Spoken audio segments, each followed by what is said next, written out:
আশা করি আপনারা সকলে ভালো আছেন। আলাপ পরিচয় চ্যানেলে একটি নতুন ভিডিওতে আপনাদের আহ্বান জানাই।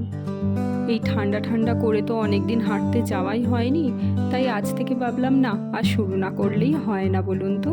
দিনকে দিন তো খাবার খেয়েই যাচ্ছি আর ওয়েট বেড়েই যাচ্ছে।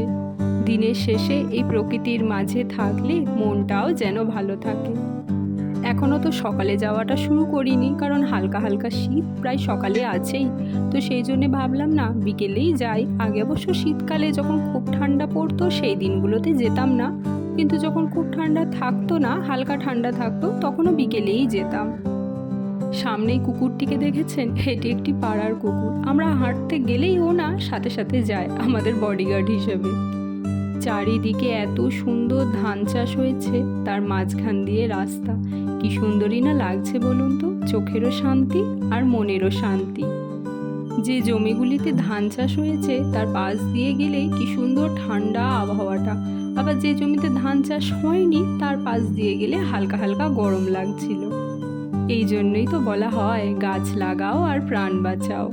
এই রাস্তাটা দিয়ে সকালে গেলে না আরও সুন্দর লাগে, তখন হালকা রোদটা গায়ে লাগে। এখনও তো অল্প অল্প ঠান্ডা বা শীতের ভাব রয়েছে, সেই জন্য সকালে তো আর যাওয়া হচ্ছে না, তবে হ্যাঁ কিছুদিন পর থেকে সকালেই যাব।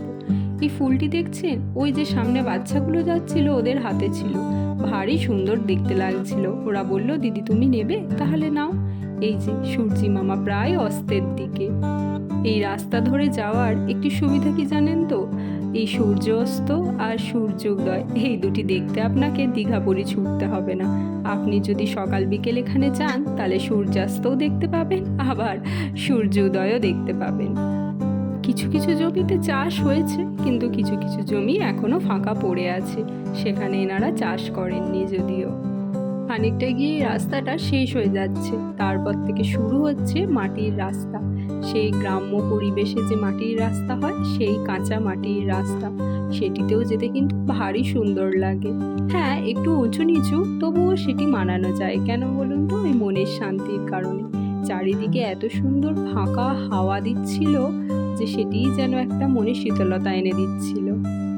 জানেন তো, আমরা যখন স্কুলে পড়তাম আমাদের স্কুলটা ছিল মাঠের মাঝখানে। তার জন্য ওই স্কুলের চারপাশের জমিতে যখন ধান চাষ হতো এরকম সবুজ লাগতো। আমার এক বান্ধবী সেই দিন এক কথা বলেছিল, তা আজও মনে আছে। দেখ দেখ জানলা দিয়ে কি সুন্দর লাগছে না, মনে হচ্ছে যেন কার্পেট পাতা।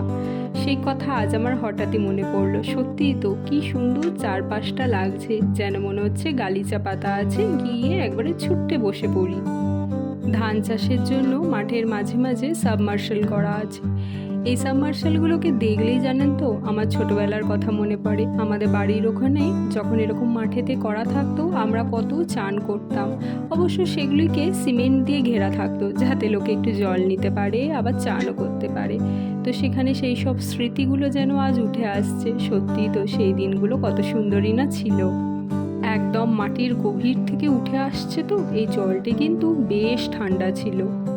তাই আর লোভ সামলাতে না পেরে ওই যে হাতে বোতলখানি নিয়েছিলাম সেইটাতে ভরে একটু জলই খেলাম। চলুন এবার তো ফেরার পালা, অনেকটাই তো চলে এসেছি। এবার ওই সূর্যাস্ত দেখতে দেখতে বাড়ি চলে যাই। এই সামনে একটি শিশু গাছ আছে, সেখানে গিয়ে একটু দাঁড়াবো। এই গ্রীষ্মকাল পড়লে এত সুন্দর সেখানে হাওয়া দেয়, গোটা বিকেল থেকে সন্ধে অবধি প্রচুর লোক এখানে আসে শুধু ওই ঠান্ডা হাওয়া খেতে। এখন তো আবার বসন্তকাল, শিশু গাছে নতুন কচি কচি পাতা এসছে, একদম টকটকে সবুজ, কি সুন্দরই না দেখতে লাগছে। সারাদিন ওই ফোন আর ট্যাবের মধ্যে চোখটা আটকে রেখে যেন এখানে এসে চোখের এক শান্তি খুঁজে পাই। চলুন দুদণ্ড এখানে বসি, তারপর এখান থেকে বাড়ি চলে যাব। এখান থেকে বাড়ির রাস্তা আর প্রায় ওই 1 কিলোমিটার, বড় জোর আর একটু বেশি হবে হয়তো, তার বেশি নয়। সূর্যি মামা প্রায় অস্তের দিকে, ডুবু ডুবু চোখে সূর্যি মামাও বিদায় নিচ্ছে আমাদের থেকে। কি সুন্দর রংখানি হয়েছে দেখুন, একদম ডিমের কুসুমের মতো, তাই না? আজ তাহলে আসি। আপনারা সকলে ভালো থাকবেন, সাবধানে থাকবেন। আর হ্যাঁ, এখন যেহেতু ওয়েদার চেঞ্জ হচ্ছে, সবাই একটু বেশিই সাবধানে থাকবেন। জ্বর সর্দি কাশি এগুলো তো লেগেই আছে। যাই হোক চলুন আজ আসি, আবার দেখা হবে পরের একটি অন্য ভিডিওতে।